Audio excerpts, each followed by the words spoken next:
এই মুহূৰ্তত ৰাজ্যবাসীলৈ আহিছে বিগ ব্ৰেকিং নিউজ কেইটামান গুৰুত্বপূৰ্ণ খবৰ।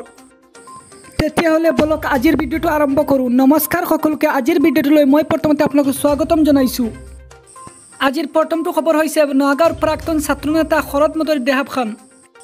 প্ৰাক্তন ছাত্ৰনেতা শৰৎ মুদৈৰ মহাপ্ৰয়াণ। অসম আন্দোলনেৰে জড়িত মুদৈৰ মৃত্যুত নগাঁৱত শোকৰ ছাঁ। পিতৃৰোগত আক্ৰান্ত হৈছিল শৰৎ মুদৈ। গুৱাহাটীৰ চিকিৎসাধীন অৱস্থাতে মৃত্যু সাৱটি লয় মুদৈয়ে। আজিৰ দ্বিতীয়টো খবৰ হৈছে বোকাজানৰ স্বামী স্ত্ৰীৰ ৰহস্যজনক মৃত্যু। বোকাজানৰ ডিলাউজানত সংঘটিত হৈছে চাঞ্চল্যকৰ ঘটনা। ডিলাউজানৰ ৰূপাই শইকীয়া আৰু জেংগিৰি শইকীয়া নামৰ এহাল দম্পতীৰ মৃত্যুৰ খবৰে তীব্ৰ চাঞ্চল্যৰ সৃষ্টি কৰিছে বোকাজানত। আজিৰ তৃতীয়টো খবৰ হৈছে বিহাৰত পলয়। এই পৰ্যন্ত মৃত্যু 33 গৰাকী।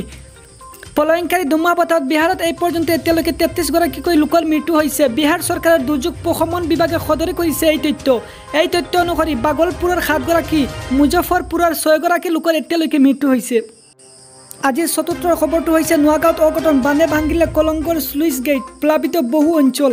নগাঁৱত দ্বীপফলুত অঘটন। কলংগৰ স্লুইচ গেটত ভাঙিলে 12 ইন পানীয়ে। আজিৰ পঞ্চমটো খবৰ হৈছে বটদোৱা থানাৰ চহৰত এজনৰ মৃত্যুক কেন্দ্ৰ কৰি উত্তেজনা। জ্বলাই দিলে আৰক্ষী থানা। বটদোৱা থানাত অগ্নিসংযোগ। থানাৰ চহৰত এজন লোকক মৃত্যুক লৈ এই ঘটনা। মৃত লোকজনৰ নাম হৈছে শফিকুল ইছলাম। শফিকুল আছিল এজন বেচৰ ব্যৱসায়ী। শেষত আপোনালোকলৈ এটা সৰু ৰিকুৱেষ্ট, যদি আপোনালোকে আমাৰ চেনেল প্ৰথমবাৰ ভিজিট কৰিছে তেতিয়াহ'লে এটা লাইক কৰি ছাবস্ক্ৰাইব কৰিবলৈ নাপাহৰিব।